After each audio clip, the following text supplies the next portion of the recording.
Paz do Senhor, meus queridos irmãos. E nesta noite eu gostaria de conversar com os irmãos, nessa conversa de irmãos, sobre o seguinte tema: dízimo, um ato de gratidão e fé. Por isso eu quero convidá-los a abrir a Bíblia no Evangelho segundo escreveu Mateus, capítulo 23, versos 23 e 24. Mateus, capítulo 23, versos 23 e 24. Você que está aí na internet, vai estar sendo projetado o texto. Acompanhe a leitura. Ai de vós, escribas e fariseus, hipócritas, porque dais o dízimo da hortelã, do entro e do cominho, e tendes negligenciado os preceitos mais importantes da lei: a justiça, a misericórdia e a fé. Devias, porém, fazer estas coisas, sem omitir aquelas: guias de cegos, que coais um mosquito e engolis um camelo. Vamos orar. Louvado Deus seja o teu santo nome, e é em nome de Jesus Cristo, Senhor, que neste momento abrimos o teu santo livro para meditar nele uma palavra importante para os nossos dias. Pedimos que o teu Santo Espírito conduza o nosso coração, a nossa mente, os nossos ouvidos, para que, ó Deus, sejamos férteis ao teu ensinamento, em nome de Jesus Cristo. Amém e amém e amém. Muito bem, irmãos, pregar num domingo também sobre dízimo, e domingo ele sempre tem que apontar para Cristo, por isso que eu digo que é um desafio. E a gente espera que nesta noite você seja edificado pela palavra de Deus, assim tanto quanto eu fui. Eu queria chamar a sua atenção para o texto que nós lemos, porque ele não é apenas um texto isolado, mas ele é parte de um todo onde, neste momento, Jesus Cristo passa a ensinar os seus discípulos e as multidões, conforme está no verso 1 do capítulo 23. O momento também é composto por uma ação de traiçoeira, onde os nossos fariseus, os escribas daquele tempo, estavam perseguindo Jesus Cristo. E, de um jeito, queriam encurralá-lo para que ele pudesse calar e não ser ouvido mais pelo povo. E estas tentativas foram elaboradas por esses fariseus e escribas, que eram doutores, mestres das leis e também líderes religiosos do seu tempo. E diz a palavra de Deus que eles ensinavam corretamente a palavra que lhes era ensinada ao povo. Porém, as suas vidas não eram exemplo para ninguém, porque serviam a Deus de forma ritual e teórica. E isso está narrado a partir dos versos 2 até os versos 12. E Jesus chama a atenção desses homens para que o povo não sigais os seus exemplos de vida, mas ouvissem os ensinos da sua palavra. Dos versos 13 até o verso 36, Jesus pesa a palavra aos fariseus, pesa a palavra aos escribas, sem deixar que eles consigam sequer rebater o argumento do próprio Cristo, que os atinge profundamente, diretamente. E, de certa forma, não só aos fariseus, aos escribas, aos discípulos e a nós hoje, Jesus nos ensina uma grande lição que vamos aprender nesta noite. Mas antes, no texto a seguir, Jesus cita 8 ais, tipo: ai de vós, escribas e fariseus, hipócritas, porque fechais o reino dos céus diante dos homens. Versículo 14, ai de vós, escribas e fariseus, e assim por diante. Ele vai até o verso 29, falando a respeito desses ais. E o que é esses ais? É um termo de lamentação mesmo, um termo que é para ser sentido, ser pesado por aqueles que ouvem. Porque esse ai está ligado com uma lamentação, com dor, com pesar, e pode estar ligado diretamente a uma conotação de condenação e juízo.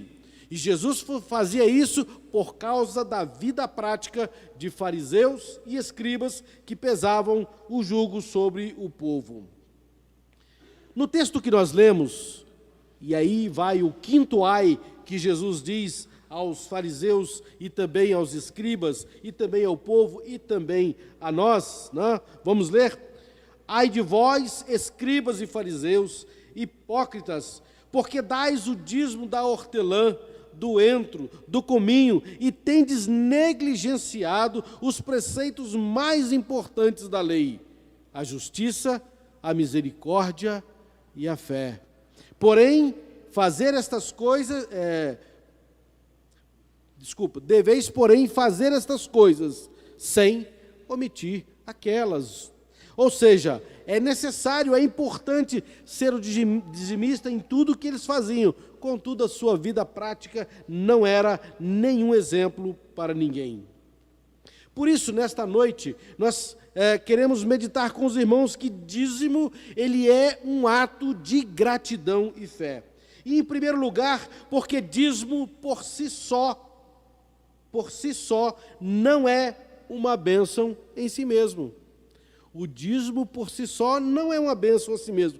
Porque se assim fosse, não seria um ato de gratidão e fé, mas uma fórmula mágica para a gente se dar bem financeiramente. Vou dizimar por dizimar e Deus vai me prosperar. Vou dizimar por dizimar e Deus vai me fazer rico, e Deus vai me fazer próspero. O dízimo por si só já é morto quando não há gratidão, não há entendimento do significado deste ato de nós para com Deus, como cristãos que cremos na sua palavra. Qualquer um que dizimar será próspero.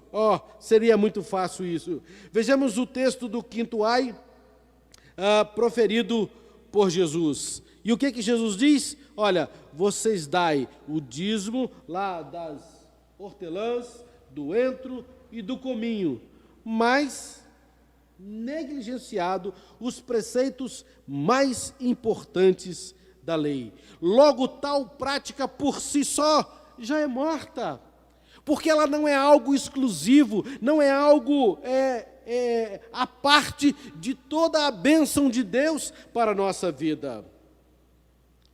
A severa repreensão de Jesus aos fariseus e escribas é também a eles e a nós uma grande lição da bênção do dízimo e como promessa de Deus para a nossa vida, para que vivamos o Evangelho como um todo, não um Evangelho mutilado, onde só seguimos aquilo que nos interessa.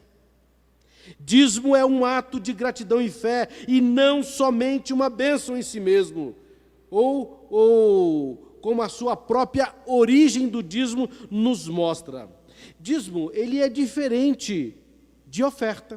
Dízimo é diferente dos sacrifícios que se fazia no Velho Testamento. Dízimo é diferente, inclusive, das primícias que se separava no Velho Testamento para se oferecer a Deus. Mas este não é o nosso foco de falar sobre estas coisas. As ofertas, sacrifícios e primícias eram muito usadas e descritas no Velho Testamento, mas de fato não é o nosso foco desta noite. Vejamos o que a Bíblia nos diz a respeito da origem do dízimo. Abra sua Bíblia comigo em Gênesis capítulo 14, versículos 18 a 20.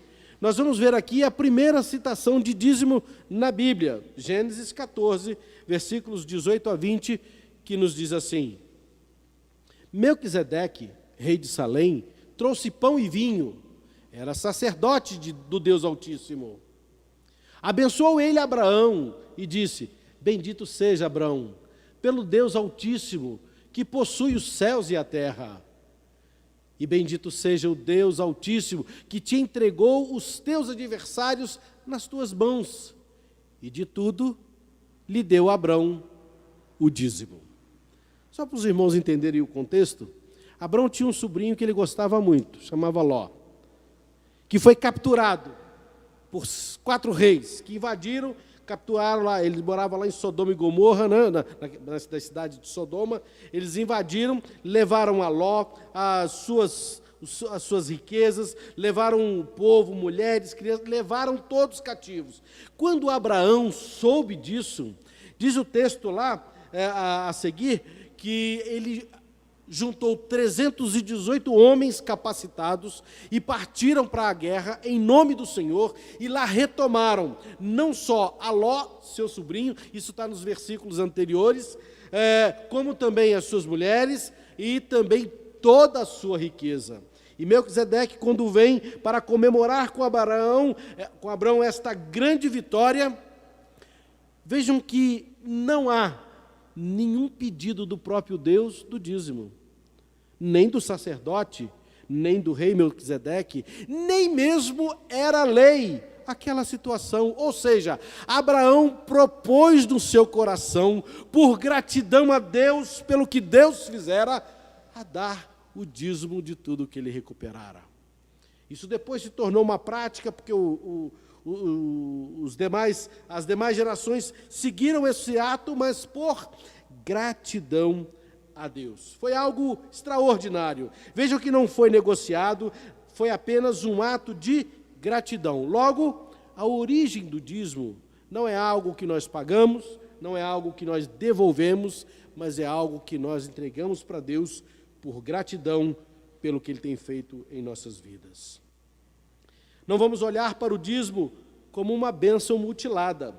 Das demais bênçãos daqueles que servem a Deus e ao Senhor Jesus Cristo, pois o próprio Cristo, no texto que lemos, faz questão de mencionar: deveis, fazer estas coisas, dizimar, sem, porém, esquecer das demais: justiça, misericórdia e fé.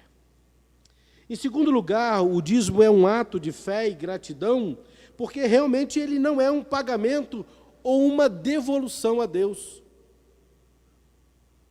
Pagar o que Deus? Se Ele já pagou todo o preço por mim. Então, eu falo isso e uso essas palavras porque elas são muito utilizadas hoje pelas igrejas neopentecostais, igrejas que são formadas por aí, comunidades, que vendem esta ideia que você precisa pagar o dízimo, você precisa devolver o dízimo, e como se fosse algo punitivo da parte de Deus em não fazê-lo. Isso de forma coerciva, ou seja, obrigando aos membros da sua igreja a colocarem o dízimo, mas não por um ato de gratidão a Deus, mas por uma determinação, como se fosse uma lei. E usam como base destas coisas o livro e o registro de Malaquias, capítulo 3, 6 a 12, que eu quero relembrar aos irmãos. Malaquias, capítulo 3, versos 6 a 12, nos diz assim: porque eu, o Senhor, não mudo, por isso vós, filhos de Jacó, não sois consumados. Desde os dias de vossos pais, vos desviastes dos meus estatutos, não guardastes, tornai-vos para mim, e eu vos tornarei para vós, outros, diz o Senhor dos Exércitos.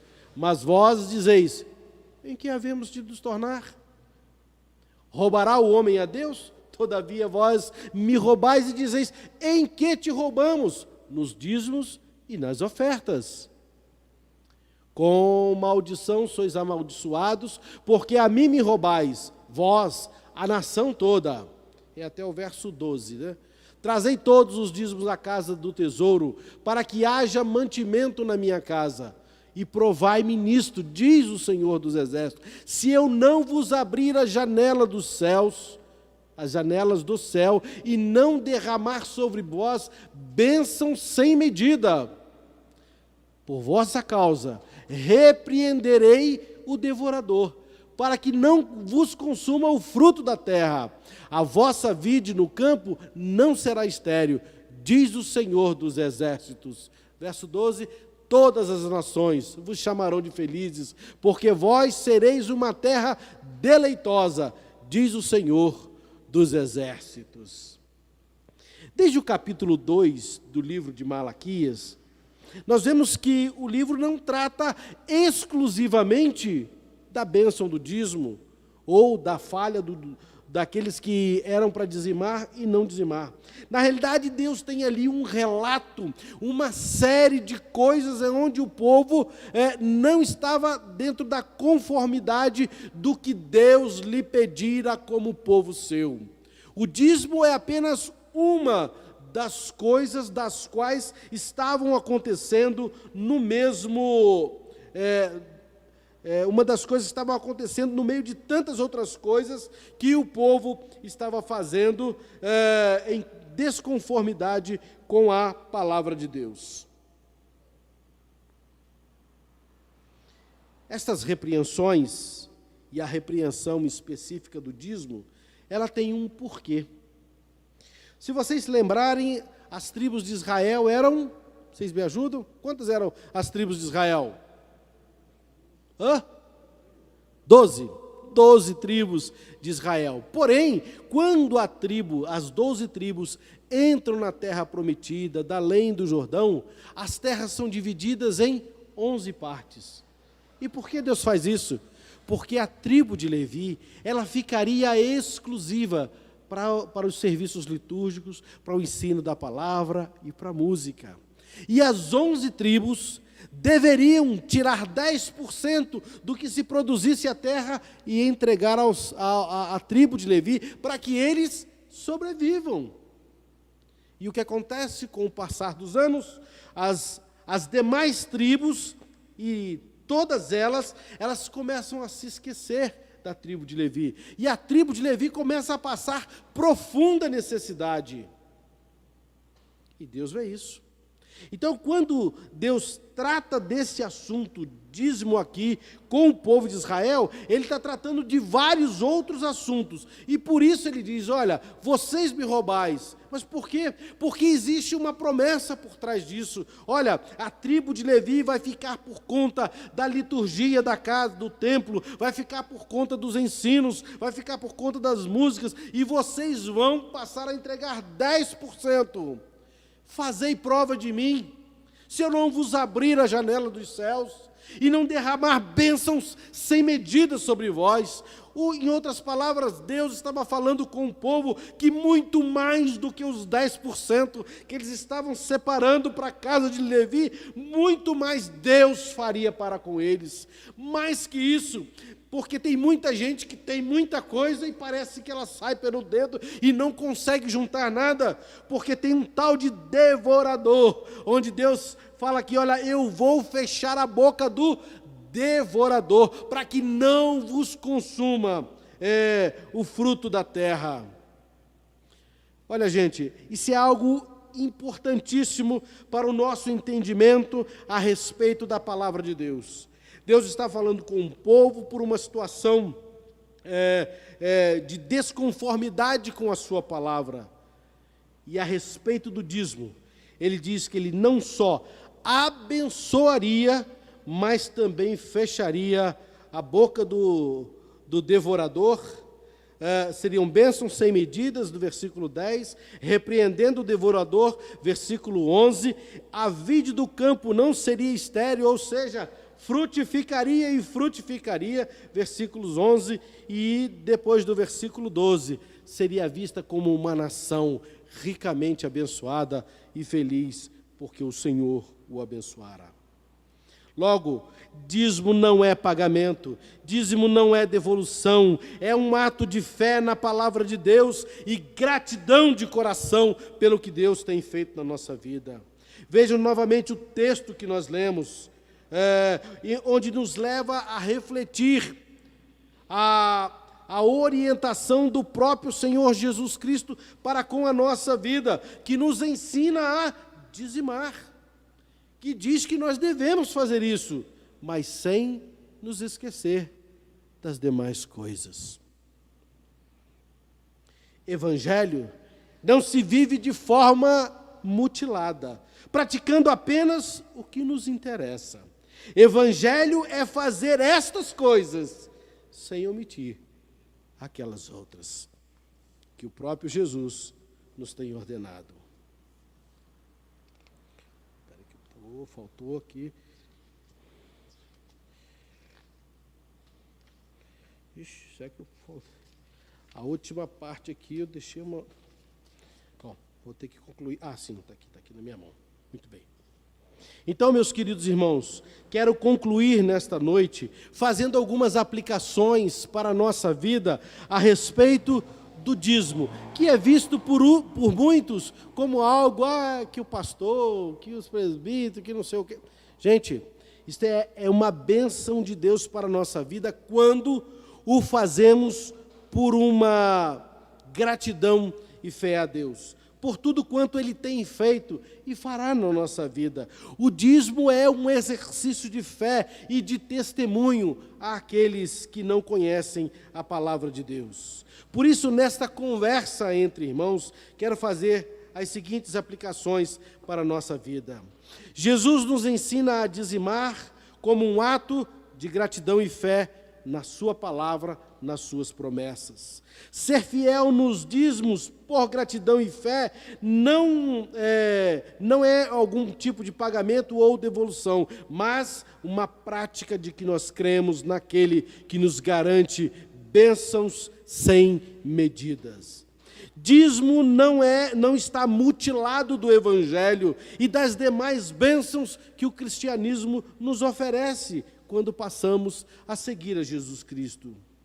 A bênção do dízimo está também no viver na fidelidade, sem omitir os mandamentos que o próprio Senhor Jesus Cristo tem nos ensinado desde a sua vinda aqui conosco, aí até que Ele volte.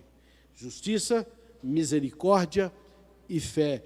Prática que devemos seguir para honrar e testemunhar aquele que nos chamou das trevas para a sua maravilhosa luz.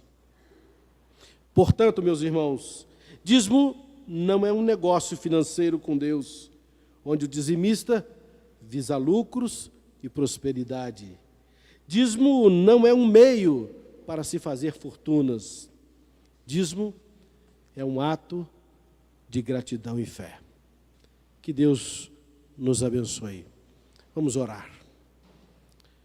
Senhor, entregamos nas Tuas mãos a nossa vida, o nosso coração e a Tua palavra. Senhor, que ensinou lá fariseus, escribas, aos discípulos e às multidões que o seguiam a respeito da fidelidade ao Senhor dos nossos dízimos, como um ato de gratidão e fé. Dá com que, ó Deus, entendamos isso e possamos ser testemunhas vivas, dia a dia, daquilo que o Senhor faz na nossa vida. Dá-nos entendimento, dia a dia, da Tua palavra. É o que nós te pedimos, em nome do Senhor Jesus Cristo. Amém.